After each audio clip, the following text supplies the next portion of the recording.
Alexander Vijaya from number 15, and I am from class 12 P1.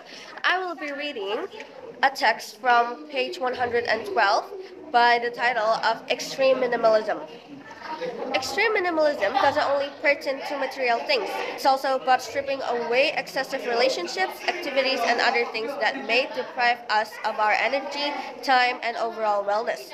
From filtering your friend list on social media to deleting apps from your phone, there are many ways to apply a minimalist approach to our lives, especially if these things drain us or no longer make us happy. These non material things may feel heavier to let go of. In my experience, I had to consciously make an effort to take a smaller workload at the office. I used to be the person who felt that I could do multiple things at once without delegating them to my teammates just because I thought I was being more productive that way. But later on, I learned that in order to be at my best, I had to focus on one thing at a time and let others contribute to work as well. The pros of extreme minimalism. In case you're seriously considering taking a minimalist approach to your living, here are some pros to living a life of extreme minimalism. 1. You have more space. Having more space once you've decluttered makes your surroundings more livable, comfortable, and easier to navigate. Whether you're making space in your wardrobe or minimizing your kitchen needs, it's all about having a tidy environment where you actually know where things are and why you have them. 2. You feel less stressed. As I have cited from a couple of scientific studies, minimalism can foster your well being by reducing your stress, increasing your productivity, and improving your mood. 3. You focus on what makes you happy. Taking the Marie Kondo approach, once we get rid of the excess stuff, we'll only be left with the things that spark joy in us. Imagine looking around and only seeing things that are valuable, mood lifting, and intentionally kept. Wouldn't that put a smile on your face? 4. Your life becomes more meaningful. Minimalism is about having less and living more. The less we focus on excess stuff, the more we see the things that truly matter to us. Learning how to be happy with less makes our lives more meaningful. With the consistent rise of consumerism and the allure of every trending thing we see on social media, we sometimes forget that life is about meaningful connections and experiences that we can cherish for a lifetime. I used to be obsessed with dressing up whenever I was traveling just because I enjoy posting different outfits on social media.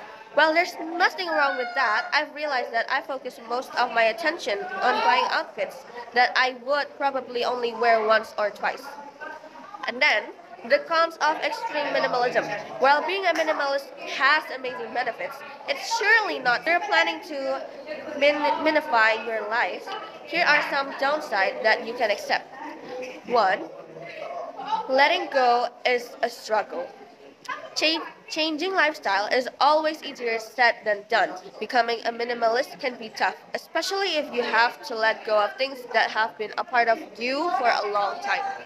As a fun example, I want to share my mother's strategy when it comes to minimalism.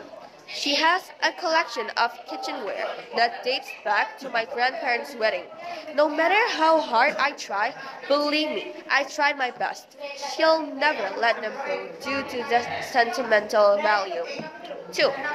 Having less can make you feel outdated.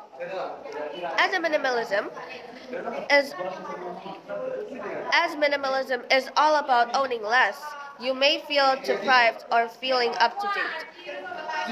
Maybe you just think you deserve a little treat every now and then, regardless of how much you really need it. 3. Decluttering can become unsustainable. One of the criticism that the Marie Kondo approach has faced is how embracing extreme minimalism like this can lead to a lot of trash. This trash has to be handled responsibly, which hasn't always been the case. It's important to be mindful and responsible for the stuff that we've thrown out once it leaves our homes. Instead of taking your stuff to the trash, have you considered donating it to a good cause? Before you throw it in the trash, make sure your stuff prob- will be properly recycled.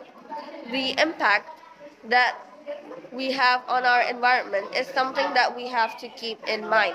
Living a minimalistic life is similar to living a sustainable life.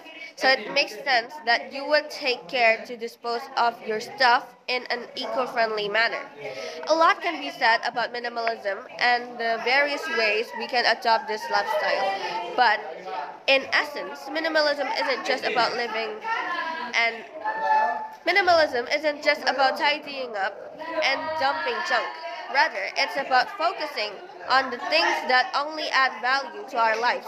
If you still love the life you're left with, minus the pile of clothes, the dozens of group chats on social media platforms, and the lengthy to-do list, then minimalism might be just for you. That is all from me. Thank you for listening.